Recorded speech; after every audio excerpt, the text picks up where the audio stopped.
ইতিহাসের প্রথম অধ্যায় থেকে এই এমসিকিউ গুলো সলভ না করে তুমি কখনোই পরীক্ষার হলে বসতে পারবে না ভাইয়া। এই এমসিকিউ গুলো এত এত ইম্পর্টেন্ট, যে কোনো পরীক্ষায় বলো এই পরীক্ষায় এই এমসিকিউ গুলো থেকে প্রশ্ন আসে। তো দেখি কি এমসিকিউ গুলো। তো প্রথমে দেখো দেওয়া আছে যে ইতিহাসের জনককে। তুমি ইতিহাস পড়বা কিন্তু ইতিহাসের জনককে এটা জানবে না, তা কখনোই হবে না। তো ইতিহাসের জনককে আমরা জানি যে ইতিহাসের জনক হচ্ছে হেরোডোটাস, তাকে বলা হয় কি ইতিহাসের জনক। এরপরে দেখো এরপরের এমসিকিউটা হচ্ছে ঘটে যাওয়া ঘটনাকে ইতিহাস বলে। ঘটে যাওয়া ঘটনাকে ইতিহাস বলে, এটা আমাদের পাঠ্য বইয়ে স্পষ্ট ভাবে দেওয়া আছে যে এই আচ্ছা ঘটে ঘটে যাওয়া ঘটনাকে ইতিহাস বলে। এই উক্তিটিকার আমরা যদি আমাদের পাঠ্য বইয়ে দেখি তাহলে দেখবো সুস্পষ্ট ভাবে এই সংজ্ঞাটা দিয়ে রাখছে ডক্টর জনসন। এই ডক্টর জনসন সে এই কথাটা বলছে যে ঘটে যাওয়া ঘটনাকে ইতিহাস বলে। আচ্ছা এরপরের এমসিকিউটা দেখি। এরপরটা দেখো অতীতের অভ্যাস শিক্ষা ভাষা শিল্প সাহিত্য সংস্কৃতি যা ভবিষ্যতের জন্য সংরক্ষিত থাকে তাকে কি বলে? তাকে কি বলে হচ্ছে ইতিহাস? না ভাইয়া, এটাকে ইতিহাস বলে না, এটাকে বলে হচ্ছে ঐতিহ্য। তো এটাও খুবই ইম্পর্টেন্ট, বিভিন্ন বোর্ড পরীক্ষায় আসছে এবং যে কোনো পরীক্ষার মধ্যে এই এমসিকিউটা আসতে পারে। এরপর একটা দেখো যে ইতিহাস শব্দের উৎপত্তি হয়েছে কোথা থেকে। ধরো তুমি ইতিহাস পড়তেছো, ইতিহাসের জনক কে এবং কোথা থেকে ইতিহাস আসছে এটা জানবা না, বিষয়টা কখনোই হবে না। তো ইতিহাস শব্দের উৎপত্তি হয়েছে এই ইতিহাস শব্দ থেকে। এই ইতিহাস শব্দ থেকে ইতিহাস শব্দের উৎপত্তি হয়েছে। এরপর একটা দেখো ইতিহাস দৃষ্টান্তের মাধ্যমে শিক্ষা দেয় বলে তাকে কি বলা হয়? ইতিহাস দৃষ্টান্তের মাধ্যমে শিক্ষা দেয় বলে তাকে বলা হয় শিক্ষণীয় দর্পণ। মানে আমরা এই অতীতের ইতিহাস থেকে নতুন কিছু শিখি, এজন্য ইতিহাসকে বলা হয় শিক্ষণীয় দর্পণ। এরপরেরটা দেখো যে যা কিছু জানার যোগ্য তাই ইতিহাস। যা কিছু জানার যোগ্য তাই ইতিহাস, এই উক্তিটি কে বলেছে? তো আমরা জনসনের আরেকটা সংজ্ঞা পড়ছি, তিনি আরেকটা সংজ্ঞা দিয়েছে, ঠিক তেমনি এই ডক্টর জনসন যা কিছু জানার যোগ্য তাই ইতিহাস এই কথাটিও তিনি ব্যাখ্যা করেছে। তার মানে এই ছয়ের উত্তরও কি গ, ছয়ের উত্তরও ঘ। এরপরে দেখো ভাইয়া, এরপরে হচ্ছে ইতিহাস হলো, আচ্ছা ইতিহাস হলো কি? ইতিহাস কি দেখো তো, বর্তমান অতীতের মধ্যে অন্তহীন সংলাপ, না অতীতের সকল বৈজ্ঞানিক গবেষণা, অতীতের ঘটে যাওয়া তো আচ্ছা অতীতের ঘটে যাওয়া সকল ঘটনা, না অতীতের মানবিক চিন্তা সমূহ। তো লক্ষ্য করলে দেখবে যে ক নম্বরে দেখো কি আছে, বর্তমান এবং অতীতের মধ্যে অন্তহীন সংলাপ। যে অতীতে কি হয়েছিল এবং বর্তমানে কি হইতেছে এই দুইটার মধ্যে যে একটা সংলাপ আছে ওইটারই সাধারণত ইতিহাস বলা হয়। শুধু অতীতের একটা ঘটনা হয়েছিল এটাই যে ইতিহাস বিষয়টা এমন না। তো এই খ নাম্বার উত্তর না, উত্তর হচ্ছে ক।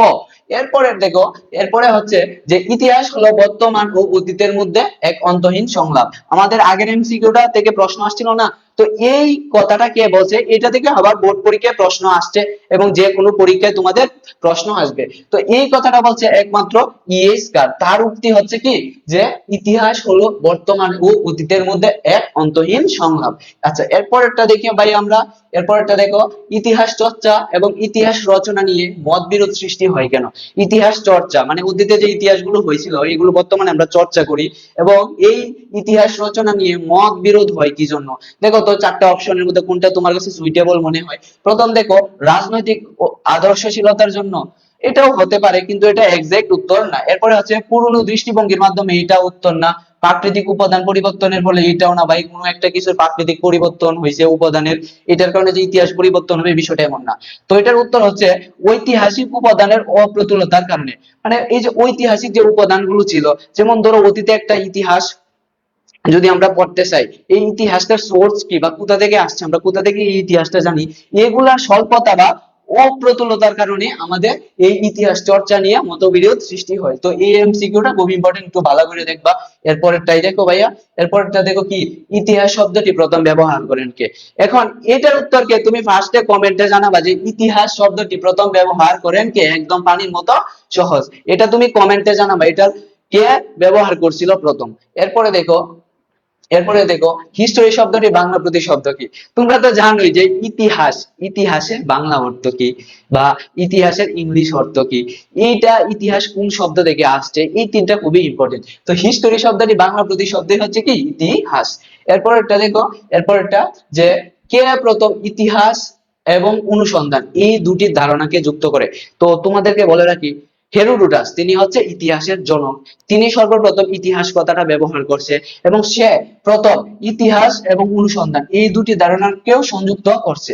তার মানে ইতিহাসের সাথে হেরোডোটাসের সম্পর্ক গভীর। সে প্রথম ইতিহাস ব্যবহার করছে, হিস্টোরি শব্দটি ব্যবহার করছে, ইতিহাসের জনক, এবং ইতিহাস এবং অনুসন্ধান এই দুটি ধারণাকেও যুক্ত করে। তার এটার উত্তর হচ্ছে কি গ। এরপরের এমসিকিউটা দেখো ভাইয়া, এরপর একটা বিজ্ঞানসম্মত ইতিহাসের জনককে। তো ইতিহাসের তো অনেক জনক আছে, যেমন ইতিহাসের জনককে, আধুনিক ইতিহাসের জনককে, বিজ্ঞানসম্মত ইতিহাসের জনককে। আমাদের বইটাই তো ইতিহাস, তো এগুলো তো অবশ্যই জানতে হবে এবং এগুলো থেকে প্রশ্ন আসে। তো বিজ্ঞানসম্মত ইতিহাসের জনক হচ্ছে তুর্কি-ডাইডিস। তুর্কি-ডাইডিস হচ্ছে কি বিজ্ঞানসম্মত ইতিহাসের জনক। এরপরে দেখো ইতিহাস হলো ঘটনার বৈজ্ঞানিক এবং ধারাবাহিক বিবরণ। আচ্ছা, ইতিহাস হলো ঘটনার বৈজ্ঞানিক, ঘটনার যে ঘটনাটা হয়েছিল এটা বৈজ্ঞানিক হতে পারে এবং ধারাবাহিক বিবরণও হইতে পারে। এটা তো ধারাবাহিক বিবরণই হয়। যেমন ধরো 1757 সাল থেকে 1947 সাল পর্যন্ত যদি আমরা ইতিহাস পড়তে চাই, 1757 সাল থেকে আমরা শুরু করে আস্তে আস্তে 1947 আসবো। তো এটা বলতেছে এই উক্তিটিকার বা কোন ঐতিহাসিকের বা কোন ইতিহাসবিদের। তো এই উক্তিটি হচ্ছে রেপসনের। একটু বানানটা বলি, এই বানানটা হবে এইরকম যে রেপসন, রেপসন। এটা একটু দেখবা। এরপরে হচ্ছে দেখো এরপরের এমসিকিউটা দেখো, আধুনিক ইতিহাসের জনককে। যে আমি বললাম না তিনটা, যে ইতিহাসের জনককে, আধুনিক ইতিহাসের জনককে এবং বিজ্ঞানসম্মত ইতিহাসের জনককে।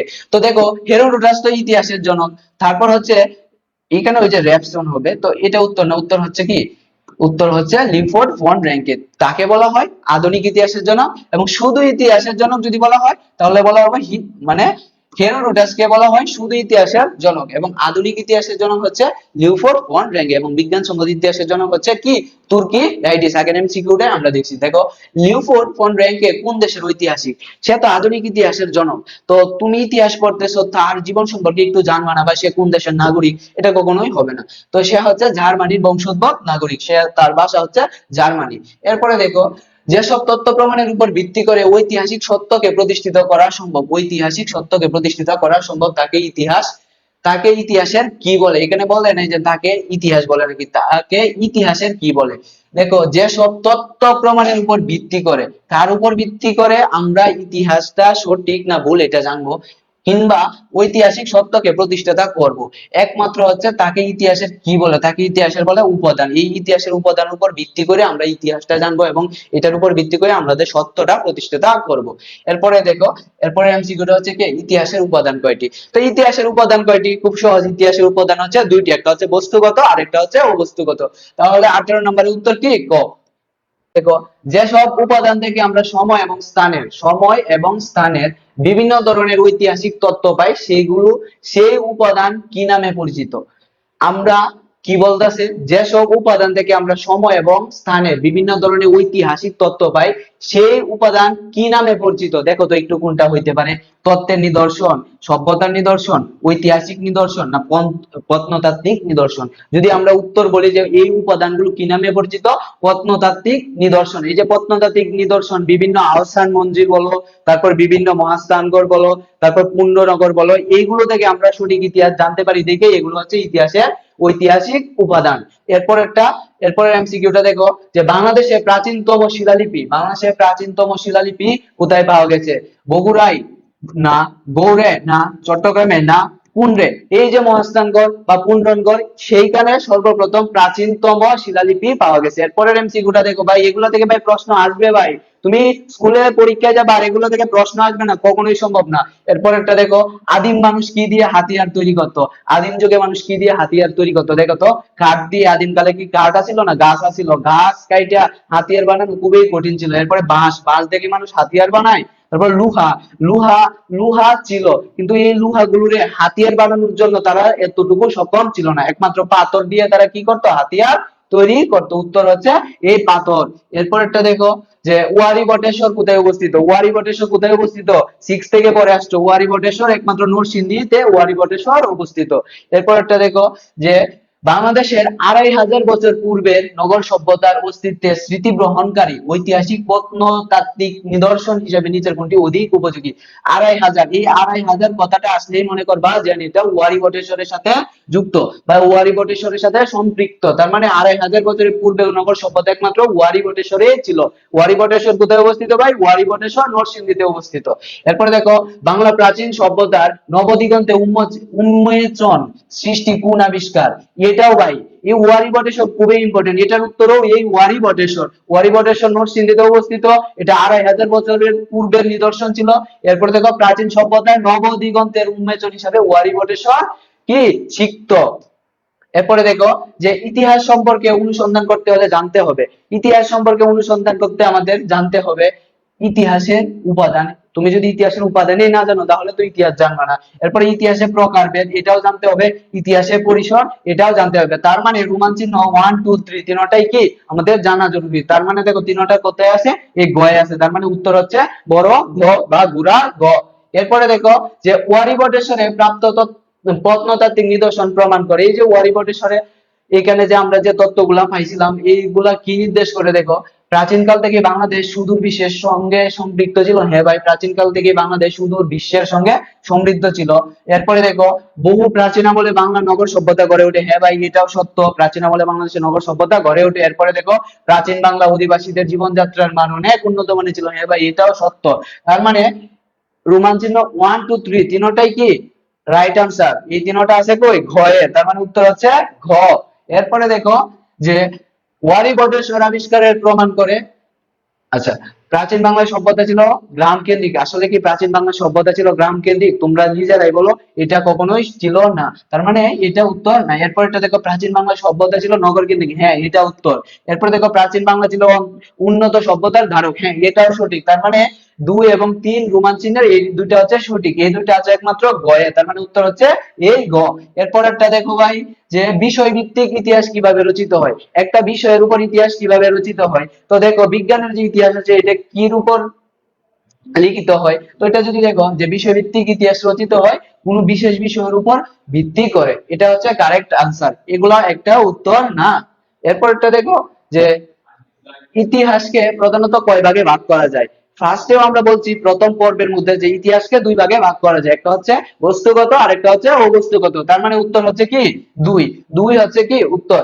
এরপরে দেখো যে আলোচনা ও গবেষণা কর্মের সুবিধার্থে ইতিহাসকে প্রধানত কয় ভাগে ভাগ করা হয়েছে। এখানে যাই বলো না কেন ইতিহাসকে প্রধানত দুই ভাগে ভাগ করা হয়েছে, তার মানে এটাও উত্তর কি দুই আর ঘন আর কি। এরপরে দেখো যে পঠন পাঠন আলোচনা গবেষণা কর্মের সুবিধার্থে ইতিহাসকে কয় ভাগে ভাগ করা হয়েছে, এটাও সেম প্রশ্ন, এটাও উত্তর কি দুই। এটা বোর্ড পরীক্ষায় আসছিল এক এক ভাই এক এক সময় এক এক বার ভাবে আসে আর কি। এরপরে দেখো সঠিক ইতিহাস কিভাবে রচিত হয়। তুমি যে ইতিহাস পড়বা এই ইতিহাসটা কি একজন মানুষের যা বলছে ওইটাই সঠিক? এটা সম্ভব না। ইতিহাস রচিত হয় হচ্ছে তত্ত্বকে নির্ভর করে না, উপাদানগুলোকে নির্ভর করে না, সত্যকে নির্ভর করে। তুমি ইতিহাস জানবা কিসের জন্য? যে অতীতের সত্য কোনো একটা ঘটনা জানার জন্য। তার মানে ইতিহাস রচিত হয় সত্যের উপর নির্ভর করে। এরপরে দেখো যে সঠিক ইতিহাস পড়ার জন্য নিচের কোনটি অধিক উপযোগী। তুমি সঠিক ইতিহাসটা পড়ার জন্য সবচেয়ে তোমার বেশি প্রয়োজনীয় জিনিস কি? ঘটনা নিরপেক্ষ বর্ণনা উপস্থাপন, ঘটনা খণ্ডিত বর্ণনা উপস্থাপন, ঘটনা সঠিক মূল্যায়ন, ঘটনা সঠিক তথ্যগুলি। তো ঘটনা নিরপেক্ষ বর্ণনা উপস্থাপন, যে একজন মানুষ ইতিহাস লিখছে সে কি নিজের জন্য বা নিজের আধিপত্যের জন্য ইতিহাস লিখে গেছে? না, একটা নিরপেক্ষ ভাবে সে ইতিহাস লিখছে। এটার উপর আমাদের বেশি জোর দিয়ে ইতিহাস পড়তে হবে বা সঠিক ইতিহাস পড়ার জন্য এটা আমাদের অধিক উপযোগী। এরপরে দেখো যে প্রাগৈতিহাসিক যুগ বলতে কি বোঝায়। প্রাগৈতিহাসিক যুগ বলতে বোঝায় যে ইতিহাস পূর্বের যুগ বা ইতিহাস রচনার আগের যুগটাকে প্রাগৈতিহাসিক যুগ বলা হয়। তার মানে উত্তর হচ্ছে কি ক। এরপরে দেখো যে প্রাগৈতিহাসিক যুগের ইতিহাসের পরিসর অন্তত ক্ষুদ্র ছিল কেন। যে প্রাগৈতিহাসিক কালে ইতিহাস যে আমাদের ইতিহাসের পরিচয় কি জন্য ক্ষুদ্র ছিল, যদি দেখো আমাদের বইয়ের মধ্যে হুবহু স্পষ্ট ভাষায় লেখা আছে। তো দেখো সমাজ গঠনের জন্য এটা উত্তর না। তারপর খাদ্য সংগ্রহের জন্য, হ্যাঁ ভাই এই খাদ্য সংগ্রহের জন্যই আমাদের যে প্রাগৈতিহাসিক যুগের ইতিহাস ক্ষুদ্র পরিসরে ছিল। এরপর কৃষিকাজের আবিষ্কারের জন্য এটাও না, পশুপালনের জন্য এটাও না। এরপরে এমসিকিউটা দেখো ভাই যে ইতিহাস কিভাবে মানুষের দেশপ্রেমে উদ্বুদ্ধ করে। ইতিহাস কিভাবে মানুষের দেশপ্রেমে উদ্বুদ্ধ করে, যদি দেখো অপশন গুলো যে জাতির সংগ্রামকে ইতিহাস জানার মাধ্যমে, জাতির সংগ্রামময় ইতিহাস জানার মাধ্যমে। হ্যাঁ ভাই এই কথাটা সত্য। এরপরে হচ্ছে জাতির গৌরবময় ইতিহাস লালনের মাধ্যমে, আমার লালন বা ধারণ, এই কথাটাও সত্য। এরপরে হচ্ছে দেশের সঠিক ইতিহাস পাঠের মাধ্যমে, হ্যাঁ এটাও সত্য।